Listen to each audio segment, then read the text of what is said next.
الحمد لله رب العالمين والصلاة والسلام على سيد الأنبياء والمرسلين وعلى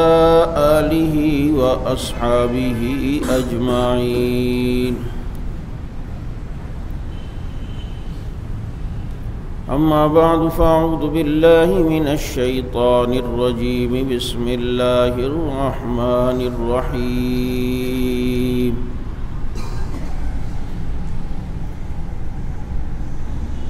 وسيجنبها الأتقى الذي يؤتي ماله يتزكى وما لأحد عنده من نعمة تجزى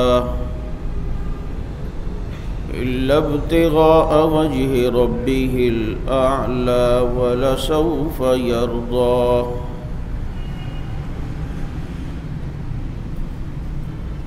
صدق الله مولانا العظيم ونحن على ذلك لمن الشاهدين والشاكرين والحمد لله رب العالمين.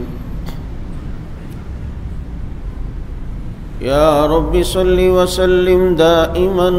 أبدا على حبيبك خير الخلق كلهم.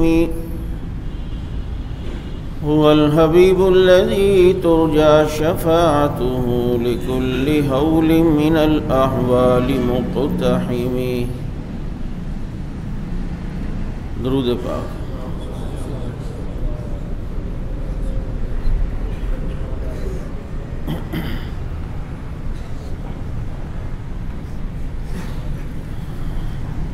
واجب الاحترام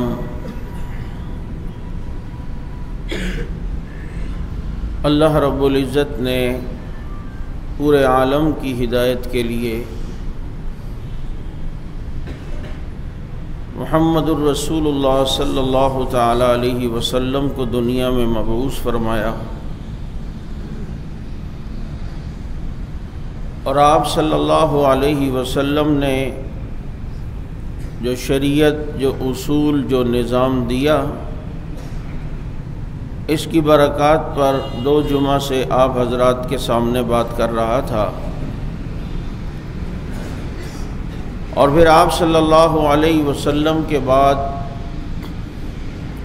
خلفائے راشدین نے اس نظام کو اپنے مفتوحہ علاقوں میں نافذ کیا، تو آپ دیکھ لیں کہ آج تک ان کا نظام مثالی نظام کہلاتا ہے، اور اسلام کی ترقی کا دور اور عروج کا دور کہلاتا ہے، اور بڑی بڑی طاقتیں ان کے سامنے گھٹنے ٹیکتے ہوئے نظر آتی ہیں۔ حضور اکرم فخر دو عالم سید الاولین والآخرین حضرت محمد الرسول اللہ صلی اللہ تعالی علیہ وسلم، جنہوں نے مکہ المکرمہ میں اپنی دعوت کا آغاز کیا، اور آپ صلی اللہ علیہ وسلم کی دعوت پر پروانے لبیک کہتے ہوئے حضور صلی اللہ علیہ وسلم کے قریب آتے گئے اور اسلام لاتے گئے۔ آپ جانتے ہیں کہ آپ صلی اللہ علیہ وسلم پر اسلام لانے والوں میں تطبیق یوں علماء نے دی ہے کہ عورتوں میں سب سے پہلے حضرت خدیجہ رضی اللہ تعالیٰ نے ایمان لائیں، بچوں میں حضرت علی ایمان لائے، غلاموں میں حضرت زید جو حضور کے غلام تھے وہ ایمان لائے، اور ادھیڑ عمر کے لوگوں میں سب سے پہلے سیدنا ابو بکر صدیق رضی اللہ تعالیٰ عنہ ایمان لائے۔ لیکن آپ کو یہ بات بھی معلوم ہونی چاہیے کہ کس کا ایمان لانا وہ لوگوں کو متاثر کرنے کے مترادف تھا، اور کس کے ایمان لانے پر یہ دلیل دینی تھی، یہ ثابت کرنا تھا کہ جب یہ ایمان لے آیا ہے تو پھر تمہیں بھی ایمان لانا پڑے گا، کیونکہ اگر غلام ایمان لایا ہے صد سلام غلام کو بھی، لیکن غلام اپنے آقا کی نہ مانے گا تو اور کس کی مانے گا؟ اگر بیوی ایمان لائی ہے تو بھائی عورت ایمان نہیں لائے گی، بیوی نہیں لائے گی تو کون لائے گی؟ اور اگر بچہ جو گھر میں رہا، جس کی پرورش کی ہے، جس کو ساتھ رکھا ہے، ساتھ پالا ہے، تو جس پر اتنے سارے احسانات ہیں، اگر وہ ایمان نہیں لائے گا تو پھر کون ایمان لائے گا؟ ان سب کے ایمان کو لاکھوں سلام، لیکن یہ بطور دلیل کے سامنے نہیں پیش کیا جا سکتا تھا کہ مکہ مکرمہ کا مزاج اور عرب کا مزاج کہ وہ عورت کی رائے کو کوئی حیثیت نہیں دیتے تھے، تو اس لیے حضرت خدیجہ ایمان لائیں تو کوئی کہہ سکتا تھا مکے والا کہ بھائی عورت ایمان لائیے، بیوی ایمان لائیے، اور عورت کی رائے تو ہمارے یہاں جو ہے وہ کوئی اعتبار ہی نہیں ہے۔ بھائی یہ بچہ ایمان لایا ہے تو کیا ہوا، تمہارے ساتھ رہا ہے، تمہارے ساتھ پلا بڑا ہے۔ بھائی اگر غلام تمہارا ایمان لایا ہے تو غلام تمہارا ہے، ایمان نہیں لائے گا تو کون ایمان لائے گا؟ لیکن ایک ایسے شخص کے ایمان لانے کی ضرورت تھی کہ جس کے ایمان کو بطور حجت پیش کیا جا سکے، بطور دلیل پیش کیا جا سکے، جو گھر کا فرد بھی نہیں ہے، جو جناب عمر کے 40ویں حصے پر اور 40ویں سیڑھی پر قدم رکھنے کے قریب ہے، جو مکہ مکرمہ کا سمجھدار تاجر بھی ہے، اور جو ایمان لانے سے پہلے حال یہ رکھتا ہے کہ مکہ مکرمہ والے اپنے کئی فیصلے بھی اس سے کروایا کرتے ہیں اور اسے اپنے معاملات میں ثالث بنایا کرتے ہیں، اور جس کی عزت بھی کرتے ہیں اور جس کو سمجھدار بھی سمجھتے ہیں اور جس سے خوابوں کی تعبیریں بھی پوچھ لیتے ہیں، اور جو جناب ماضی کے قصص بھی جانتا ہے، جو تاریخ کے متعلق بڑی معلومات بھی رکھتا ہے۔ اب ایسا آدمی جب ایمان لائے تو یہ حجت اور دلیل کے طور پر پیش کیا جائے گا کہ دیکھو جب یہ ایمان لایا ہے، اس سے بڑا سمجھدار ہے مکہ میں تو بتاؤ، اس سے بڑا تاجر ہے مکہ میں تو بتاؤ، اس سے زیادہ پڑھا لکھا ہے تو مجھے بتاؤ۔ اب جب وہ ایمان لائے گا تو اس کا ایمان دنیا کو دکھانے کے لیے بطور حجت اور دلیل ہوگا، اور جس کا ایمان حجت اور دلیل بنے اور رسول اللہ صلی اللہ علیہ وسلم پر ایمان لانے کے اندر اس کی گواہی کو بطور مثال کے طور پر پیش کیا جائے، اس ایمان لانے والے کو دنیا ابو بکر صدیق کہتی ہے۔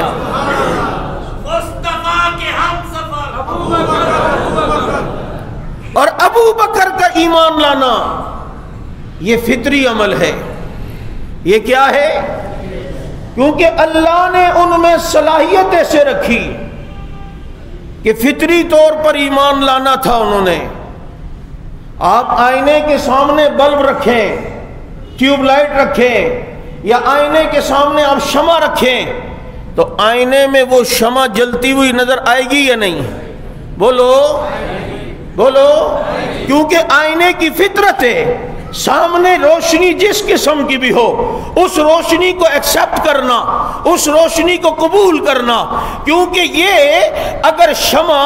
یہ اگر قوت فاعلہ ہے تو یہ جو آئینہ ہے یہ قوت قابلہ ہے کہ ہر چیز کو قبول کر لیتی ہے، اس کے دل پر اثر کر جاتی ہے۔ اب اس کے سامنے بلب رکھو تو یہ بلب کی روشنی لے لے گا، اگر اس آئینے کے سامنے آپ شمع رکھو تو یہ شمع کی روشنی لے لے گا، اگر اس آئینے کے سامنے سورج آ جائے تو یہ سورج کی روشنی لے لے گا۔ صدیق کی مثال اس امت میں آئینے کی طرح ہے، اس کے سامنے آفتاب نبوت کا مہتاب جب سامنے آیا ہے تھوڑی دیر بھی نہیں لگی ہے اور صدیق محمد الرسول اللہ پر ایمان لے آیا ہے،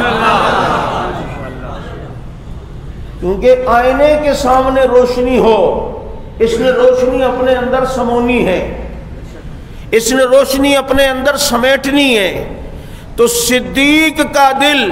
یہ وہ قوت قابلہ ہے،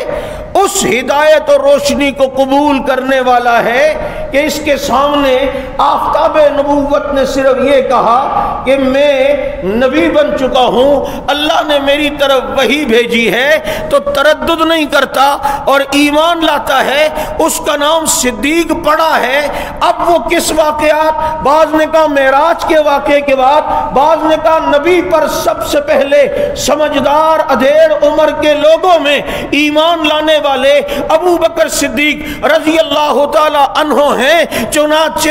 اب یہ صدیق اکبر ایمان لائے تو میں ایک بات عرض کیا کرتا ہوں، ان کا ایمان بطور تصدیق کے ہے، کیونکہ جو بھی نبی آئے وہ مبشر بھی تھے، وہ مصدق بھی تھے۔ مبشر یوں اس نے آنے والے کی جناب خوشخبری سنانے تھی کہ میرے بعد ایک نبی آئے گا، اور مصدق بھی تھے کہ اس نے اپنے پہلے والے کی تصدیق کرنی تھی اور بتانا تھا کہ جناب میرے سے ابھی جو نبی آئے ہیں پہلے یہ بھی جناب نبی ہیں۔ اب نبی تو آخری نبی ہیں، ان کی تصدیق کون کرے گا؟ ہمارے نبی کے بعد تو کسی نبی نے آنا نہیں ہے، ہمارے نبی کے بعد کسی پیغمبر نے آنا نہیں ہے، ہمارے رسول کے بعد کسی رسول نے آنا نہیں ہے۔ اگر حضرت آدم کی تصدیق کی ہے تو حضرت نوح نے کی ہے، اگر حضرت نوح کی تصدیق کی ہے تو حضرت موسیٰ نے کی ہے، حضرت موسیٰ کی تصدیق کی ہے تو ان کے بعد والے انبیاء نے کی ہے، حضرت ابراہیم کی تصدیق کی ہے تو حضرت اسماعیل و اسحاق نے، حضرت لوط نے کی ہے،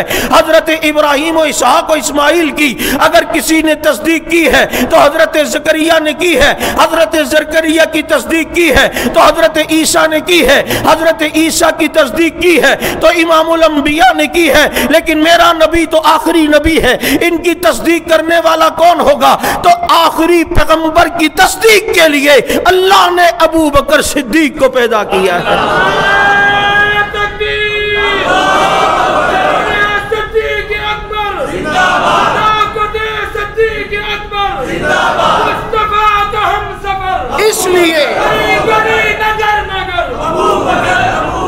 اس لیے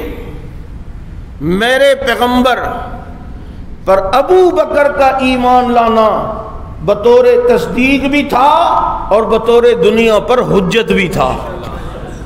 کہ اتنا سمجھدار آدمی مان گیا ہے،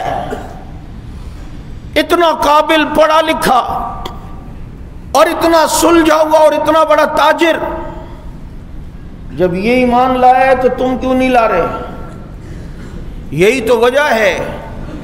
جب حضرت طلحہ، حضرت زبیر، حضرت عثمان، ان بڑے بڑوں کو ابو بکر صدیق نے جا کے تبلیغ کی اور کہا جی مکہ میں نبی آئے ہیں۔ انہوں نے کہا ابو بکر آپ ایمان لے آئے ہو؟ کہا میں تو پہلے ہی لے آیا ہوں۔ کہا بس جب تیرے جیسا سمجھدار اسے نبی مانتا ہے تو پھر ہم اسے نبی کیوں نہ مانیں؟ ہم بھی کلمہ پڑھتے ہیں لا الہ الا اللہ محمد الرسول اللہ، بطور تصدیق اور بطور حجت کے۔ ٹھیک ہے، میں نے کہا کہ باقیوں کا اسلام بھی سلام ہے، بچے ایمان لائے سلام ہے، گھر کی عورت ایمان لائی سلام ہے، گھر کا غلام ایمان لایا سلام ہے۔ لیکن بات وہی ہے، انہوں نے تو لانا تھا لیکن بطور حجت اور دلیل کے پیش نہیں کیا جا سکتا تھا کہ عورت کو کچھ سمجھتے نہیں تھے رب والے، غلام کی تو حیثیت ہی نہیں مانتے تھے، اس کی تو صحیح رائے کو بھی کہیں گے غلام کی رائے ہے یہ قبول نہیں، اور بچے کو تو کہیں گے جناب یہ تو بچہ ہے اور گھر پہ رہا ہے اور گھر کے اندر ساتھ رہا ہے اور 7 سال کا بچہ ہے۔ تو اب بتاؤ بطور دلیل اور حجت کے ایمان کس کا پیش کیا جائے گا؟ کمال ہے بچے میں بھی کہ بچہ ہو کے بھی کتنا سمجھدار ہے کہ بڑے نہیں سمجھ سکے اس مجلس میں جہاں نبی نے دعوت دی، اور علی جیسا بچہ سلام ہے اسے سمجھ گیا۔ جب نبی نے آ کر اپنے خاندان کو جمع کیا، وَأَنذِرْ عَشِيرَتَكَ الْأَقْرَبِينَ، اور انہیں دعوت دی کہ دیکھو ایمان لے آؤ، اللہ تعالیٰ تمہیں عرب و عجم کی حکومتیں دے گا، ایمان لے آؤ۔ حضرت علی کھڑے ہوئے، میں ایمان لاتا ہوں۔ پھر دوبارہ نبی نے فرمایا، چاہتے کہ اور بھی مانے کہ ایمان لے آؤ، اللہ دین و دنیا کی ترقی دے گا اور عرب و عجم کی اللہ تعالیٰ تمہیں حکومت سے نوازے گا، یعنی ایسا نظام ہوگا کہ جس میں رہ کر خوش ہوگے اور تم لوگوں کے ہاتھ میں بھاگ دوڑ ہوگی، لیکن ایمان نہیں لائے۔ حضرت علی کھڑے ہوئے کہتے ہیں میں ایمان لاتا ہوں، میں ایمان لاتا ہوں۔ حضرت علی ایمان لے آئے یا نہیں لے آئے؟ لیکن نبی کی دعوت کیا تھی، الفاظ کیا تھے؟ کچھ یوں تھے کہ کون ایمان جو بھی لائے گا اللہ تعالیٰ اسے حکومتوں سے نوازے گا، اللہ تعالیٰ اسے دین و دنیا عرب و عجم کے حکومتیں عطا کرے گا۔ اور حضرت علی ایمان لے آئے، اور ایمان لانا حضرت علی کا خالصتاً اللہ کی رضا کے لیے تھا۔ لیکن سن، آج کوئی ذاکر، کوئی مطاع، کوئی جناب ادھر ادھر کا اگر کوئی یہ کہتا ہے کہ ابو بکر تو ایمان اس لیے لائے، اور کہتے ہیں کتابوں میں بھی لکھا ہے، ابو بکر کو ایک کاہن نے کہا تھا ایک نبی آنے والا ہے، اگر تو اس پر ایمان لے آیا تو تجھے حکومت ملے گی۔ تو ابو بکر ایسے ایمان نہیں لایا، اس کاہن کے اس پیشن گوئی کے سننے کے بعد جناب ان کے دل میں ہر وقت رہتا تھا کب وہ دعوت دیں گے تو ایمان۔ پھر نبی نے جب بات کی تو ایمان ابو بکر لے آئے۔ تو میں نے کہا ظالم یہ بتا، اگر ابو بکر کے ایمان کے متعلق یہ تو کہتا ہے کہ کاہن نے چونکہ حکومت کی خوشخبری دی تھی اس لیے ایمان لے کر آئے، تو یہاں تو امام الانبیاء خوشخبری دے رہے ہیں، بتاؤ کہ علی بھی حکومت کی لالچ میں ایمان لائے تھے؟ نہیں سمجھ آئی آپ کو بات؟ او کاہن کی بات کا کیا کہنے، اس کی بات کا کیا اعتبار، لیکن امام الانبیاء کی بات کا اعتبار ہے یا نہیں ہے؟ ان کی پیشن گوئی تو سچی ہوتی ہے نا۔ تو جو بات کرو گے اس کا جواب تمہارے انداز میں ملے گا، جیسا منہ ہوگا ویسا تھپڑ لگے گا۔ چنانچہ اب اگر وہاں کہتے ہو کاہن نے خوشخبری سنائی تھی اس لیے ایمان لائے، دل سے نہیں لائے، میں کہا ظالم اگر ایمان لے آئے ہیں تو ان کے ایمان کی تصدیقیں تو قرآن نے کی ہیں، انہیں لا تحزن ان اللہ معنا یہ تو قرآن نے کہا ہے۔ اور اگر حکومت کی لالچ ہے تو بتاؤ نا، حکومت کی لالچیں آج لوگوں کو کیوں ہیں کہ جناب گاڑیاں ملیں گی، بینک بیلنس ہوگا، عیش و عشرت ہوگی، بڑے مزے آئیں گے، مہنگے مہنگے جوتے پہنیں گے، مہنگی مہنگی گاڑیاں لیں گے، مہنگے مہنگے کپڑے پہنیں گے، خوبصورت گھر بنا لیں گے، اسی لیے حکمرانی کی لالچ ہوتی ہے نا۔ لیکن آج یہ جتنے ہمارے حکمران ہیں ملک میں پکا قانون بن جائے بھائی، جو حکمران ہوگا وہ سال میں ایک ہی جوڑا بنائے گا، جو حکمران بنے گا اس کے گھر چھپر کا ہوگا، جو حکمران بنے گا اس کی جناب ایک مزدور سے بھی کم تنخواہ ہوگی، جو حکمران بنے گا اسے جناب پانچوں وقت جناب راتوں کو ڈیوٹیاں بھی دینی پڑیں گی۔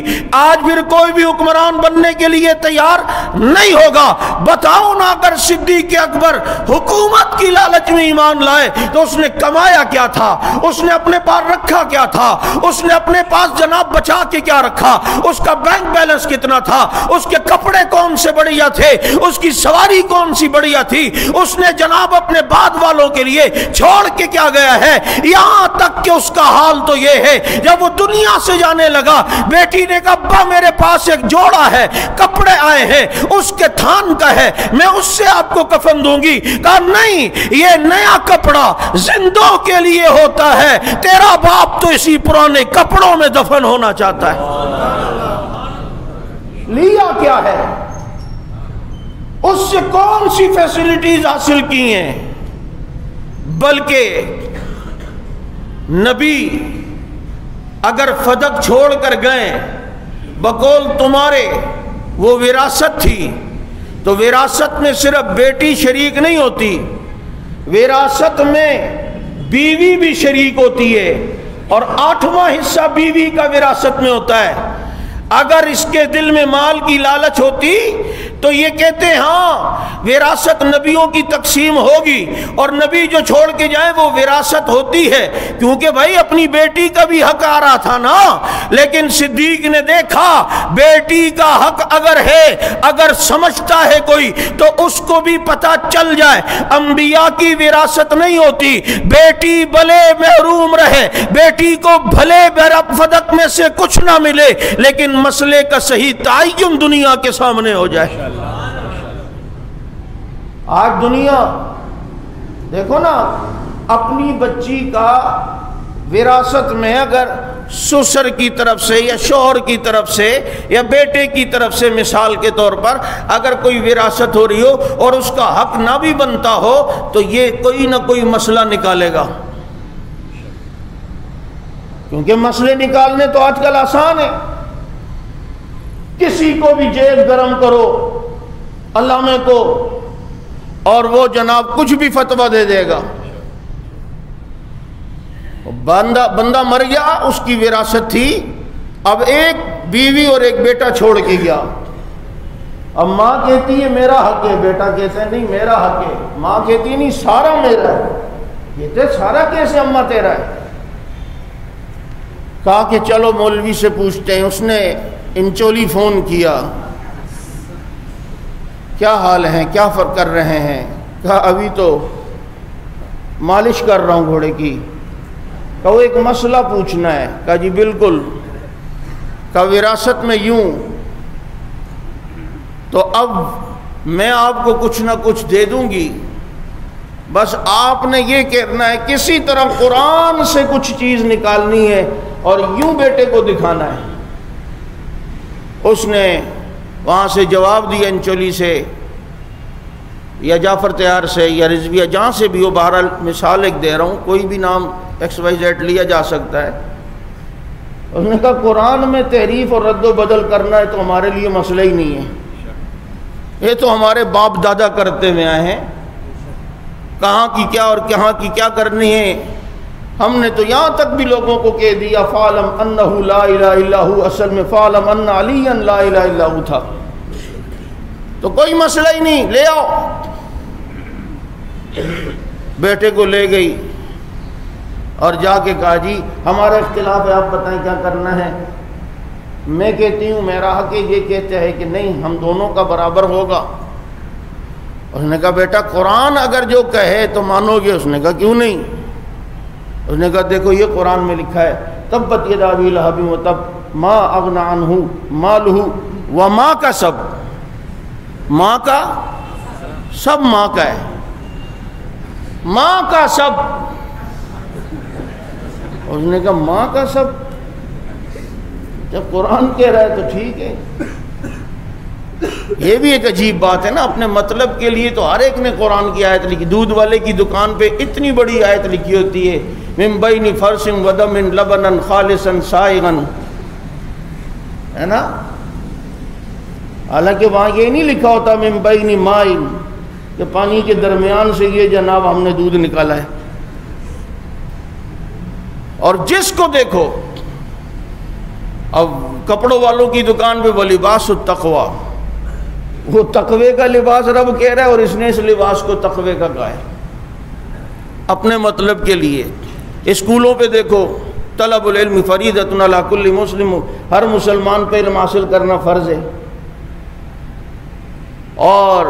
بلدیہ والوں کے ہاں جاؤ تو دیکھو الطہور شطر الایمان، ہر ایک نے اپنے مقصد کے لیے۔ تو بہرحال مالہ و ما کا سب، یہ یو فون کا جو افتتاح ہونے والا تھا نا، ایسے ہی کسی کو بلایا اور اس کو کہا جی تلاوت کرنی ہے، وہ بھی چن کے لایا آیت، اور اس میں جناب پھر تلاوت کی وَيُوفُونَ بِالنَّذْرِ وَيَخَافُونَ، پھر وَيُوفُونَ کو کئی قرات میں، اور پھر پڑھے اگلے کہ یار یوفون کا نام بھی قرآن میں آیا ہے۔ یہ بھی ایک مسئلہ ہے ہمارے یہاں۔ میں عرض یہ کر رہا تھا کہ قرآن کو اپنے مقاصد کے لیے استعمال نہ کرو، بلکہ یہ دیکھو کہ اللہ اس میں کیا کہتا ہے، اسی کو اس طریقے سے ماننا ہے جیسے اس قرآن کو نبی نے اور نبی کے یاروں نے سمجھا، تبھی کامیاب ہو۔ اس لیے میں عرض یہ کر رہا تھا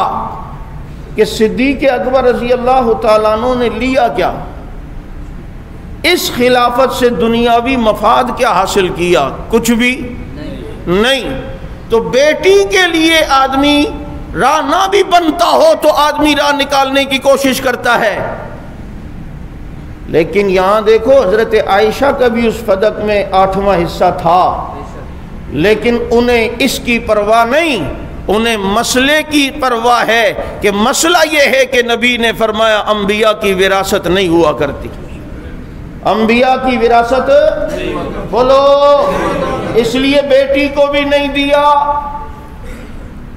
اور پھر کسی نے بھی اعتراض نہیں کیا، کیونکہ صدیق اکبر رضی اللہ تعالی عنہ جنہیں پیغمبر نے اپنی زندگی میں امت کا امام بنایا ہے، وہ جانتے تھے امام سے ہی مسئلہ پوچھا جاتا ہے، چنانچہ امام عالم ہوتا ہے، بہت بڑا ہوتا ہے علم میں اوروں سے، اس لیے نبی نے ان کو امام بنایا، چنانچہ امام سے مسئلہ پوچھا جاتا ہے اور مسئلہ امام کو زیادہ معلوم ہوتا ہے۔ تو سیدنا ابو بکر صدیق رضی اللہ تعالیٰ عنہ کا ایمان بطور حجت کے ہے، بطور حجت اور دلیل کے، جبھی تو کئی لوگ صدیق کے ایمان لانے پر ایمان لائے، ابو بکر صدیق رضی اللہ تعالیٰ عنہ کے ایمان کے بعد کہ ابو بکر بھی ایمان لے آئے، اچھا پھر ٹھیک ہے جی، واقعی نبی ہوں گے، واقعی نبی ہوں گے۔ یہ اس لیے کہ سیدنا صدیق اکبر رضی اللہ تعالی عنہ کا پہلے سے عرب کے اندر ایک مقام تھا اور ایک جناب حیثیت تھی، اور لوگ ان سے فیصلے کروایا کرتے تھے، اور وہ بہترین تاجر تھے اور بہترین مالدار آدمی تھے، اس لیے عرب والے ان کی عزت بھی کرتے تھے اور ان کی بات کو قبول بھی کیا کرتے تھے۔ لیکن جب صدیق نبی کا ہو کے رہا، اب تاجر نہیں ہے، اب سب کچھ محمد پہ لٹانے والا ہے، اب جناب مہنگے کپڑے نہیں پہنتا، بلکہ آج ٹاٹ کے کپڑے پہن کر اس میں جناب بٹن اس طرح کے کانٹوں کے لگا کے آ رہا ہے، یہ جناب عیش و عشرت کی زندگی نہیں گزار رہا، بلکہ اب اس کی زندگی کا حال یہ ہے کہ خدا کی قسم اس کے کپڑوں پر کئی پیمند لگے ہوئے نظر آ رہے ہیں۔ اب یہ جناب صدیق اکبر رضی اللہ تعالیٰ عنہ اپنی ظاہری حیثیت کے اعتبار سے تو ٹھیک ہے غربت میں نظر آ رہے ہیں، لیکن باطنی حیثیت کے اعتبار سے امیروں سے بھی امیر اگر کوئی اس امت میں نظر آتا ہے اسے ابو بکر صدیق کہتے ہیں،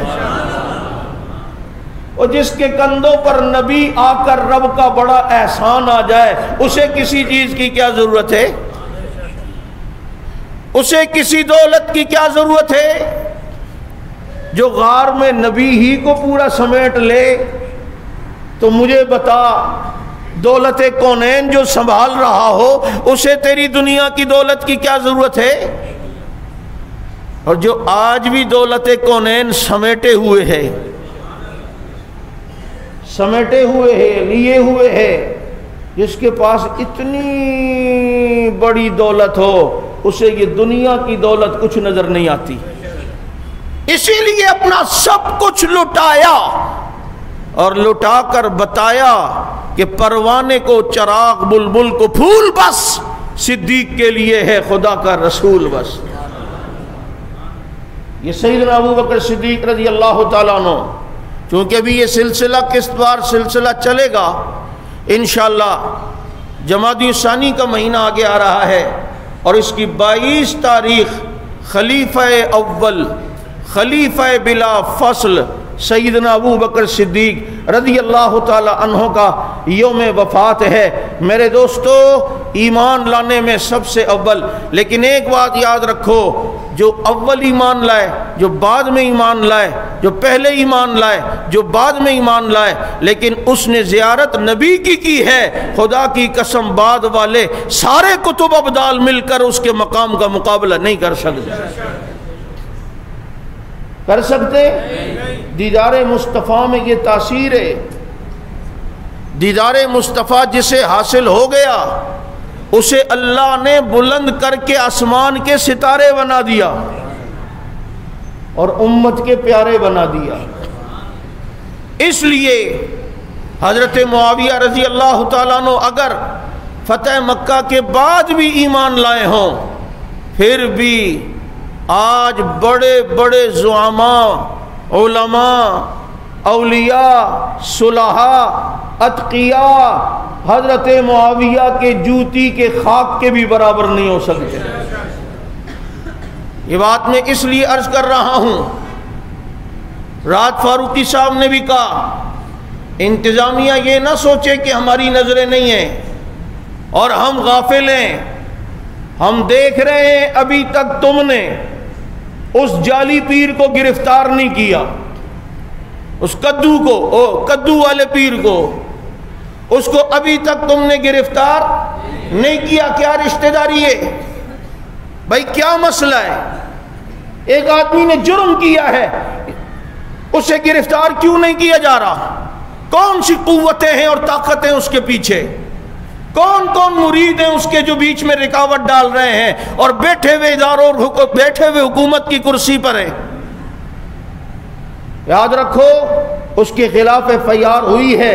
اس نے حضرت معاویہ رضی اللہ تعالیٰ عنہ کی کھلی توہین کی ہے۔ اگر گرفتار نہ کیا گیا آپ اور ہم سب مل کر احتجاج کریں گے یا نہیں؟ حضرت فاروقی صاحب نے کل بتا دیا انتظامیہ کو، ہم بہت جلد پھر احتجاج کی تیاری کرنے والے ہیں، اور پھر وہاں کی عوام کو ہمارا شکریہ ادا کرو کہ ہم نے انہیں کنٹرول کیا ہے۔ ہمارے ذمہ داران وہاں گئے ہیں، حالانکہ وہ وہاں کی عوام ہے، خود اس میں بریلوی، دیوبندی سارے موجود ہیں جو اس جعلی پیر کے خلاف ہیں۔ بھائی خلاف اتنے ہیں کہ اس کے بند کمرے کے اندر وہ بکواسیں کر رہا ہے تو اس کی جو ویڈیو بنائی ہے تو اس کی کسی اندر کے آدمی نے بنائی ہوگی نا، جو اس سے اتنا بیزار ہوا ہے۔ اور اس کے بقول جس نے یہ ویڈیو بنائی یہ پہلے بھی یہ حرکتیں کرتا تھا لیکن ثبوت نہیں تھا، اب میں نے ایک بطور ثبوت کے پیش کیا ہے۔ یہ دلی طور پر حضرات صحابہ کرام رضوان اللہ علیہ مجمعین سے بغض رکھتا ہے، چنانچہ اس کی طرفداری اگر انتظامیہ کی طرف سے ہو تب بھی قابل مذمت ہے، کسی مولوی کی طرف سے ہو تب بھی قابل مذمت ہے۔ اس دن ایک صاحب دستار کہنے لگا، ہمارے مولانا تاج حنفی صاحب کو فون کیا، دیکھیں اگر آپ نے اس کے بارے میں اتنی سختی کی تو ابھی تو وہ رجوع کر رہا ہے، پھر ایسا نہ ہو غصے میں وہ شیعہ ہونے کا اعلان نہ کر دے۔ تو آگے سے بھی تاج حنفی تھا، اس نے کہا کہ یار یہ کام تو فوراً کراؤ، اس کو بولو اعلان کر دے، ایک طرف تو ہونا سنی بن کے لوگوں کا ایمان تو خراب نہ کرے۔ ہم تو یہی کہتے ہیں کہ وہ دلی طور پر ہے ہی ان کی طرف مائل، لیکن یہ جو بیچ والے ہوتے ہیں نا یہ اس لیے خطرناک ہوتے ہیں کہ بیٹھے ہوئے مرزا انجینئر کی طرح سنی بن کے ہوتے ہیں اور سنیوں کا ایمان سن کر رہے ہوتے ہیں، اگلے کہتے ہیں دیکھو نا وہ بھی تو سنی ہے، وہ یوں کہہ رہا ہے، تو اس کا مجھے بتاؤ ایک ہی طرف ہو جانا ٹھیک ہے یا نہیں ہے؟ جو لوگوں کے ایمان کو اتنا زیادہ نقصان پہنچا رہا ہو، اور لا الہ الا ولا الہ الا، نہ ادھر کا نہ ادھر کا، اور وہ دھوبی کا کتا نہ جو گھر کا نہ گھاٹ کا، تو لہذا دھوبی کا کتا نہ گھر کا نہ مزار کا نہ گھاٹ کا، تو لہذا اس قسم کے کوئی بھی ہمیں عناصر منظور نہیں ہیں۔ جب اس نے حضرت معاویہ رضی اللہ عنہ کی توہین کی، ثبوت موجود ہے، FIR ہو چکی ہے، اسے فی الفور گرفتار ہونا چاہیے یا نہیں ہونا چاہیے؟ اگر آگے یہ گرفتاری نہیں ہوتی ہے تو انشاءاللہ العزیز بہت جلد ایک مومن آباد کے اندر ایک بہت بڑے احتجاج کا میں اعلان کرنے والا ہوں۔ کسی عرس شرس کے آڑ میں کوئی یہ سوچے کہ میرے مرید ہوں گے میں آ جاؤں گا، تیرے مرید ہوں گے تو معاویہ کے مرید پھر لاکھوں کے تعداد میں۔ پیر صاحب تمہیں پیر کہتے ہوئے بھی ہمیں اچھا نہیں لگتا، پیر تو وہ ہوتا ہے جو کم از کم پیرانے پیر کو تو مانے، جو پیرانے پیر کو تو مانے، اور پیران پیر وہ ہیں جسے شیخ عبد القادر جیلانی کہتے ہیں، جنہیں کہا کہ حضرت معاویہ کا کیا مقام ہے، تو پیران پیر نے فرمایا حضرت معاویہ اپنے گھوڑے سے گزر رہے ہوں اور اس کی مٹی میرے جسم پر لگے، میں سمجھوں گا کہ میری نجات کے لیے یہی کافی ہے۔ نام 11ویں والے بابا کا لیتا ہے وہ، اور توہین 11ویں والے بابا کے پیر کی کر رہا ہے، جو کہتے ہیں پیران پیر کے معاویہ گھوڑے سے گزر رہے ہوں اور ان کے گھوڑے کے پاؤں سے جو گرد اٹھے اور وہ مجھ پہ لگے تو میں سمجھوں گا میری نجات کے لیے کافی ہے۔ اس لیے اس توہین کے معاملے میں نو کمپرومائز، کسی قسم کی کوئی لچک نہیں ہے۔ اللہ رب العزت ہمیں استقامت عطا فرمائے اور حضرات صحابہ کرام رضوان اللہ علیہم اجمعین کے دفاع کی توفیق نصیب فرمائے۔ وآخر دعوانا ان الحمدللہ رب العالمین۔ آج بعد نماز عشاء اجتماع گاہ کے قریب منگو پیر روڈ پر اسلام الدین عثمانی صاحب کا بیان ہوگا۔